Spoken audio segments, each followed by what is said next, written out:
Hello dears, আজকের থেকে আমার চ্যানেলে what I eat in a day 15 ডেজের এপিসোড পোস্ট করব। তো এই ভিডিওটা থেকে স্টার্ট হলো, আর এটার রিজনটা কমিউনিটি পোস্টে আমি শেয়ার করে দেবো। তো সকালবেলা ঘুম থেকে উঠে ফ্রেশ হয়ে খালি পেটে এক গ্লাস ঢকঢক করে জল খেয়ে নিলাম। তারপরে চা আর মুড়ি নিয়ে বসলাম, আর মুড়িটা খেলাম যেহেতু বিস্কিটটা শেষ হয়ে গেছিলো তাই। আর ব্রেকফাস্টে খেয়ে নিলাম ম্যাগি আর ডিম সেদ্ধ। দুপুরে করেছিলাম ডাল, ভাত, আলু উচ্ছে ভাজা, আলু সেদ্ধ মাখা আর পেঁয়াজি। খাবারটা সিম্পল হলেও খেতে কিন্তু দারুণ, গরমে কিন্তু এটা খেয়েই শান্তি, তাই না বলো? তারপরে সন্ধেবেলা আমরা সবাই মিলে বেরিয়েছিলাম গঙ্গার পাড়ে, আমি, আমার বরের একটা ফ্রেন্ড আর তার গার্লফ্রেন্ড।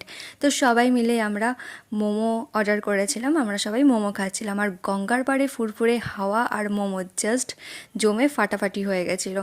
তারপর বাড়িতে এসে ডিনারে খেয়ে নিলাম আলু উচ্ছে ভাজা, আলু সেদ্ধ মাখা আর কাঁচা পেঁয়াজ।